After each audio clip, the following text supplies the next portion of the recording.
we just sit back, say nothing, and let everything happen in the manner that it is? Just take a look in New York over the last 2 decades. We built a brand new stadium with no minority participation. We built a brand new courthouse, $125 million. Again, my name is Dwayne Wright. I am a native of York, 1990 graduate of York High.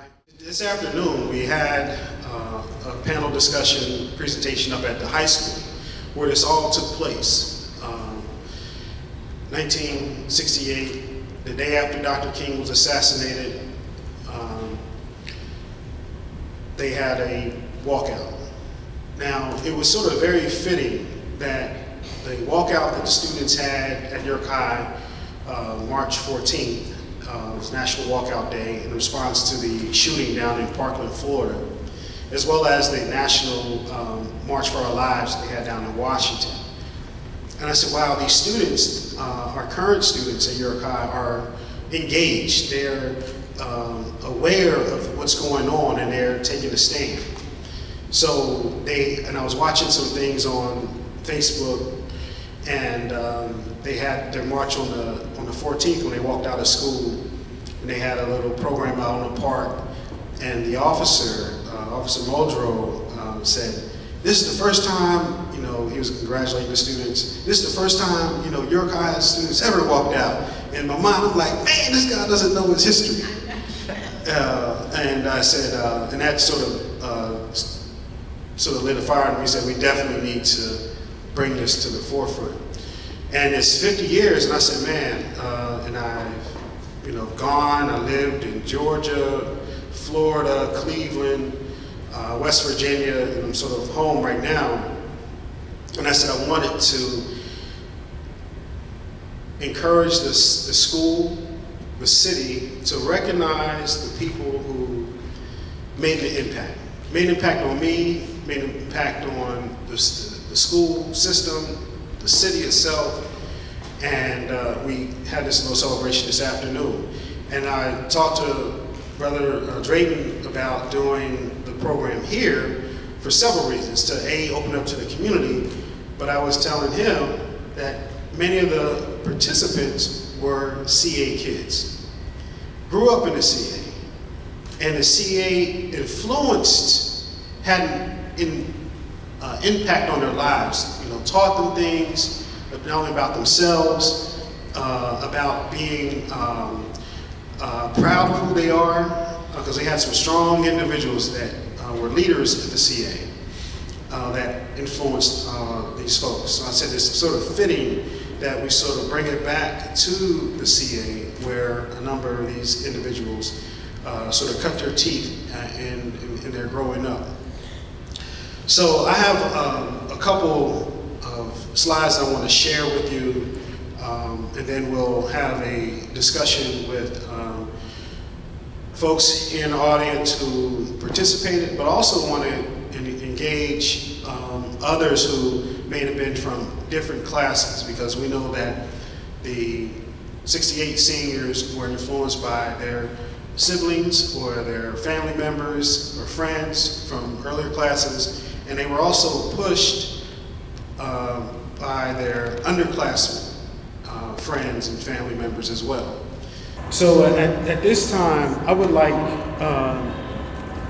those participants to sort of come up to the table and share some insight about what they attempted to do, what they did, and where can we sort of go from here.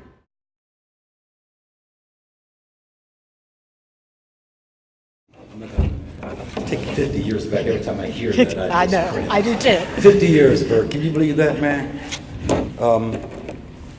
As I mentioned earlier today over at the high school, 1968, make no mistake about it, changed my life forever. When I took a look at what was happening down in Florida with Parkland High School, or the school in the high school in Parkland, Florida, I was just filled with pride, just due to the fact that they would stand up and make a statement. And it was not unlike what we were fighting for. They were fighting for gun control and things of that nature, things that impact their security and safety while attending school. We were sort of fighting for rights, basic rights and respect. During that time, we didn't have any black employees at York High. We did have one black employee, Frank Spells. And Frank, as Dwayne mentioned earlier, he wasn't given the respect that he was due. You know, everybody was calling him Frank. He was much older. He was a older gentleman, and we wanted him to be more. Actually, after we staged our walkout, he became the attendance officer. Yes, he did. So that was a good thing. He went from janitorial to the front office, and at that time he was the only African American in the school district who was of that type of stature. So there was a different type of reasoning why we marched and took over the high school. I said earlier, it was amazing. My entire career in school in New York, I've never had the privilege of being taught by a person of color, which had a profound impact in how well I did in school. I don't know about everybody, but I know most of the black males that I know was talking about becoming professional athletes. And we were told that the only option we really had was to go to the military. And that was basically it. And I did go to the military, went to Vietnam, and came back home, but that 1968 never left my mind. I knew during that year, during that organization, and by the way, that, I'll never forget the night that we began to plan that day. Yeah, we were planning an event that was gonna happen, not necessarily that next day. But when that happened, it was a sense of urgency. We all knew we had to take action immediately. We stayed up all night. We went over to Bob Markey's house. John Mitchell, who was an incredible artist. People didn't know that then. He was an incredible artist. He and I were taking art classes during that time, and we were asked to paint pictures that you saw back here with the panther and the globe. I'll never forget it. The Stylistics came out with a album that year called "People Make the World Go Round," and we wanted to use that picture of the world along with black hands and a panther. I'll never forget. I was practicing drawing a panther just because of the Black Panthers, and I ended up. We agreed that we were going to include that in the poster. We stayed up all night making badges to raise money. We was raising money for our class prom picnic in our prime, because as you guys recall during that time, and I guess they still have it today, we have pretty much two separate activities. We had prom activities for white folks and prom activities for black folks. So we were planning all those days, and then we had to shift gears almost immediately. What were we going to do as a result of the assassination of Dr. King? And obviously, the first thing almost came to mind, we were going to take over the high school. You have to understand, we had two factions in our class.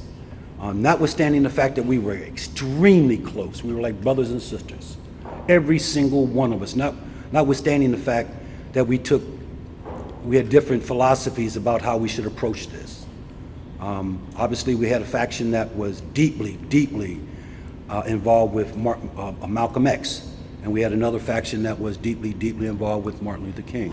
But we all agreed that night that it was going to be peaceful, and we agreed that we were going to do something that was going to be impactful. We stayed up, we talked about how we were going to go into the school that next day with the artwork that we had, our badges, our posters, and we had a very strategic plan of how we were going to send individuals out to the junior high schools and bring in the black students from the junior high schools as well. Out to Hannah-Penn, out to Smith, out to Phineas Davis. It was extremely well organized for students during that period. We designated those individuals who were going to go out to those different schools. We talked about how they were going to go in very peacefully and asked all the black students to come out and join us at the high school and over at Penn Park later. And we talked about our demands, how we were going to present our demands. We present the initial set of demands to Dr. Perry and the administrators at the high school initially. And then we sort of, we've gotten some advice from some adults in the community. Jim Colston, who was very recognizable because of his booming voice and big stature. He had a voice almost like King. We asked him if he would do Martin Luther King's speech over in the high school, or over at Penn Park, which he did in a brilliant fashion, I might add. People like Lionel Bailey and those guys was helping us to articulate the kinds of demands that we were asking. We definitely wanted black history in schools, we wanted black teachers, we wanted black employees in the high school. And we weren't standing for anything other than that. And we weren't letting anybody, and you have to understand, they sent almost the entire community in at us and asked us not to do it, asked us to disperse, told us that we would be locked up. And to the credit of our classmates, they showed not only the integrity, but the courage and the commitment to see this project through, and they did it with distinction. They did it with honor, and they did it with grace. I'll never forget it. During that assembly in the high school, we came up and folks just started stepping up. People started singing, and people started dancing, and started reciting poetry throughout the whole course. I'll never forget it. They kept sending teams of individuals in to try to get us to stop. And every time they would send an individual in, we would escort them out of the auditorium. We were told that our careers were being jeopardized. We were told, many of us, that we'd never get a job in New York, and quite frankly, that almost came true for me.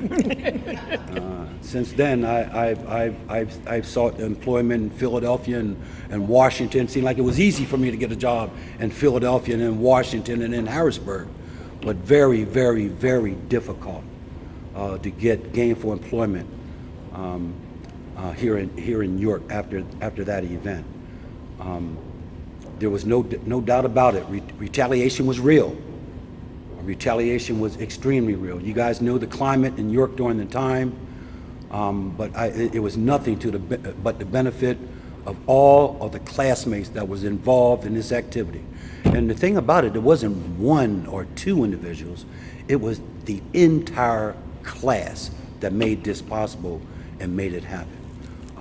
I can't tell you how much I appreciate you even taking the time to do your dissertation on this. I think it's extremely important that history was documented, because like so many other significant activities that occurred in the city of York, they're never documented, or they're never told in the manner that they actually happened. And I have nothing but honor and respect. You did a great thing here.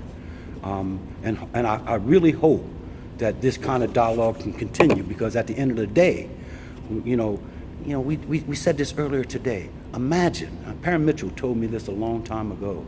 Imagine the blood, sweat, and tears that we went through just to get basic civil rights. Public accommodation, the right to sit at a water fountain. Young folk nowadays, they can't even imagine how difficult that struggle was. The deaths involved, the dogs, the fire hoses, the kids down in Birmingham, Alabama, and all across the country that was dying, the right to vote. Parent Mitchell's always said that economic empowerment is the next logical sequential step in the civil rights movement. It's just that simple. He's always said, if we've never attained economic empowerment, it's going to be very difficult for us to achieve full citizenships in this country.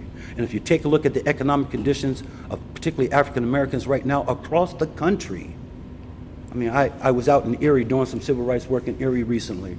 Erie was just designated as the worst city in America for African Americans. I went up to Erie and I spoke to many of its leaders, both black, white, Latino, and it wasn't shocking, but it's amazing how folks just it doesn't seem to matter anymore. The courage. Where's the courage anymore? People are afraid to stand up. I spoke to a group of about 100 people in this African American community center, and person after person after person would tell me, we want to stand up, but we're in fear of losing our jobs. We must take care of our families. And consequently, in the city of Erie right now, nearly half of the African American students are dropping out of school. I mean, almost 30% of African Americans are living below the national poverty line. Unemployment in Erie right now is at 4%, well below the national average. For African Americans, it's 26%. You see this over and over again in municipalities all over the nation, but yet we don't stand up, we don't speak out. We lost our courage, we lost our integrity. These kinds of events bring it back into focus the significance of student advocacy and students taking a rightful place and demanding what's right for them because it's their future. When you sit back and we just sit back, say nothing, and let everything happen in the manner that it is, just take a look in New York over the last 2 decades. We built a brand new stadium with no minority participation. We built a brand new courthouse, $125 million, no minority participation. We're sending African Americans to jail every day. York College, almost $500 million in development, can't find an African American worker. I mean, these are real live things that's happening today, but yet we still don't stand up. We still remain silent. We still take an ostrich approach by sticking our heads in the sand. I don't quite get it, but as in '68, I know there's, we're still marching. A couple of years ago, we marched on a housing project across from the projects. Yes. We did that. You know why we did that? Because you building homes right across the street from the project in an underserved area for decades, and you're not going to hire any African American individuals to work on that project. You're not going to bring in any minority contracts so they could share those economics with the rest of the community. That's flat out wrong, and someone's going to have to stand up, and someone's going to have to say it. It may not be popular, and make no mistake about it, there may be repercussions. But you know what? What would happen if Rosa Parks said, "I'm not giving up my seat"? What would happen if Fannie Lou Hamer, when they beat her to almost to death in Mississippi for registering people to vote, what if she would have sat down and said, I'm afraid, it's too dangerous? What would have happened if King had not stood up, notwithstanding the fact that they were assassinated and beaten and brutally beaten? It takes courage, it takes integrity, and it takes commitment to see this through. And it's not for us anymore. It's never been about any individual. It's about our children and our grandchildren. Is it worth the fight? Is it worth it to fight for them? And I would suggest to you, we don't have a choice. You know what? If you take a look at some economic data that just recently came out, it talks about economics in the African American community. By 2053, if things go the way they are right now, the net worth for African American families in this country for the first time will hit zero net worth, which means that we're going backwards as it relates to these rights. We have no choice. And the significance of that event 50 years ago and this event today is that the same issues exist. The same work needs to be done to improve our conditions. And we don't have a choice if we're going to do it for our children and our grandchildren.